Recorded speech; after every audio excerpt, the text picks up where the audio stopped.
What makes the Philippines a contender for the location of the Garden of Eden?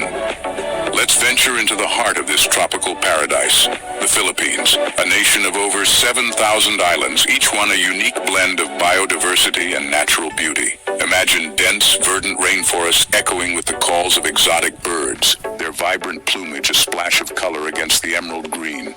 Picture sprawling coral reefs teeming with a dizzying array of marine life, an underwater spectacle that rivals any on land. The Philippines is often referred to as the world's biodiversity hotspot. It's home to more than 5% of the world's flora and fauna species, many of which can't be found anywhere else on the planet. This unique biodiversity mirrors the biblical descriptions of the Garden of Eden, which was said to be filled with every kind of beautiful plant and animal. But it's not just about the biodiversity. The Philippines also possesses an untouched, raw, natural beauty that seems to have been crafted by divine hands.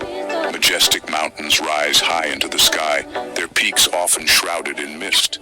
Vast plains stretch out as far as the eye can see, their fertile soils nurturing a multitude of crops. Rivers and streams meander through the landscape, their clear waters teeming with life. This natural beauty extends to the many beaches that dot the country's extensive coastline. With their pristine white sands and clear turquoise waters, these beaches could easily be mistaken for slices of paradise on Earth. And perhaps they are. After all, the Garden of Eden was described as a paradise, a place of perfect harmony and beauty. And then there's the climate. The Philippines enjoys a tropical climate, with warm temperatures and high humidity levels throughout the year. This is reminiscent of the conditions that would have prevailed in the Garden of Eden, according to biblical accounts. These elements, when combined, paint a picture of a land that closely aligns with the biblical descriptions of the Garden of Eden. A land of unparalleled beauty and diversity, where every turn reveals a new wonder. A land that could very well be the ancient paradise we've been searching for. But how can we connect these natural wonders to the ancient biblical text? How do biblical references align with the geography of the Philippines? Let's dive into the pages of the Bible, specifically the book of Genesis, where the Garden of Eden is first mentioned. Genesis talks about a land with 4 rivers, the Pishon, Gihon, Tigris, and Euphrates. Now, interestingly, the Philippines is surrounded by countless rivers, but 4 major ones stand out: Cagayan, Agusan, Pampanga, and Rio Grande de Mindanao. Could these be the biblical rivers in disguise? Furthermore, Genesis describes the Garden of Eden as being in the east, and from the perspective of the Israelites, who recorded the Bible, the Philippines is indeed to the east. This geographical interpretation might not be definitive proof, but it certainly adds a layer of intrigue to our theory. In the Bible, the Garden of Eden was home to all sorts of precious resources, including gold, bdellium, and onyx stone. Now let's think about the Philippines. This island nation is known for its abundant natural resources. Gold? Check. The Philippines is one of the top gold-producing countries in the world. Onyx? Check. Onyx mining is a significant industry in the country. But what about bdellium? Bdellium is a fragrant resin similar to myrrh mentioned in the Bible. It's not native to the Philippines, but the country is home to many aromatic resins like elemi, which is often compared to myrrh due to its similar scent profile.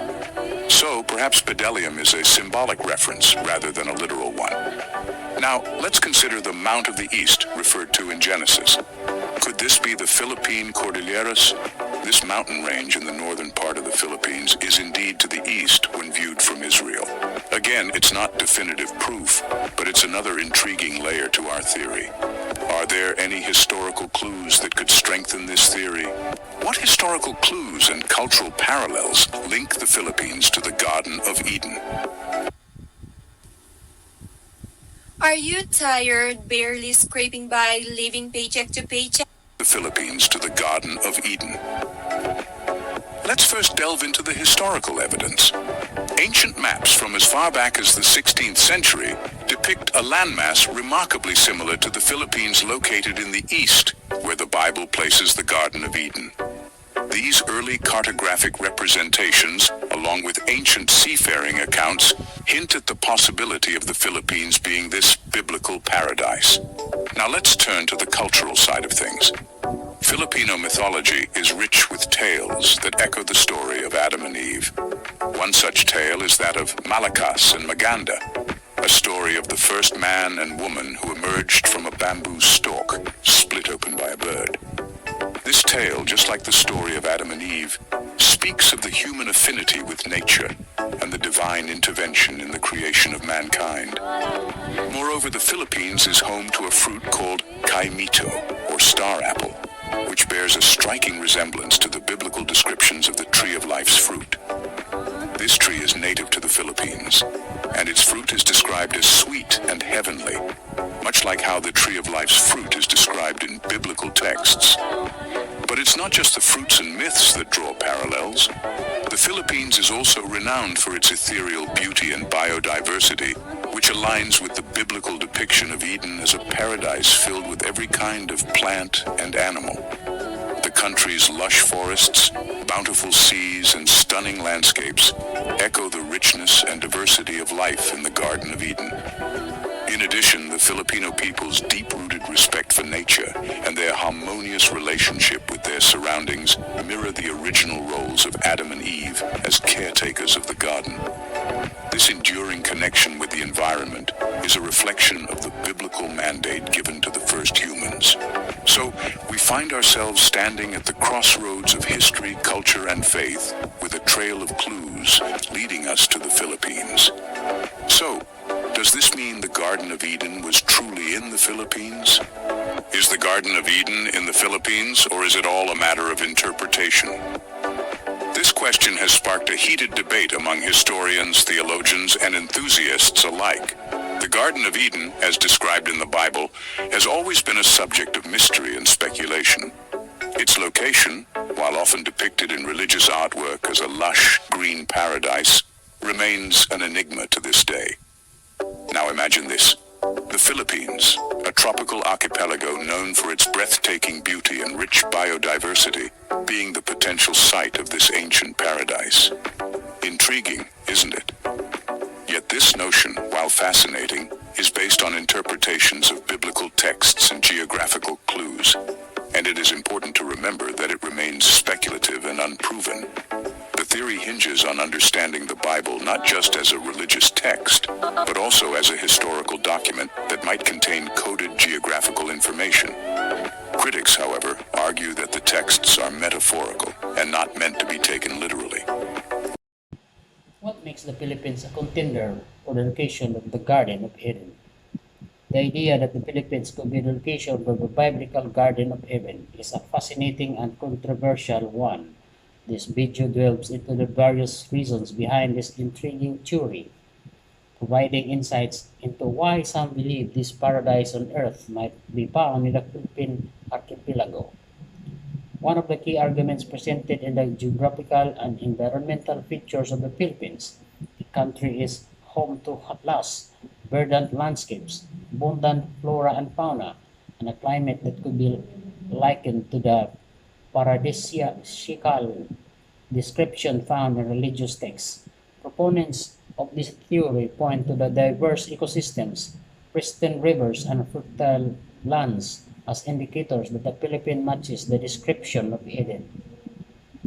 Additionally, some researchers and theorists reference ancient texts and linguistic evidence to support their claims. They argue that certain names and locations within the Philippines bear similarities to those mentioned in the Bible. For instance, they suggest that rivers like the Pison and Gihon mentioned in the book of Genesis could correspond to waterways found in the Philippines. Cultural and historical factors could play a role in the theory. The Philippines has a rich history that predates colonial times, with indigenous beliefs and stories that speak of a land of creation or a paradise. These narratives, when examined alongside biblical accounts, provide a compelling argument for those who believe in this possibility. The video further explores the alignment of these theories with archaeological findings and scientific research. It represents an interesting synthesis of religion, history, and science, making a case for the Philippines as a possible location of the Garden of Eden. The creator of the video provides a thorough examination of these claims, encouraging viewers to consider the evidence and draw their own conclusions. Watch the full video to explore the fascinating theory in detail and see why believe the Philippines could be the site of humanity's natural original paradise. No copyright infringement intended. Credit to the original creator for the comprehensive analysis and engaging presentation. Stay tuned and subscribe to this channel for more intriguing content on historical mysteries and ancient theories. Thank you.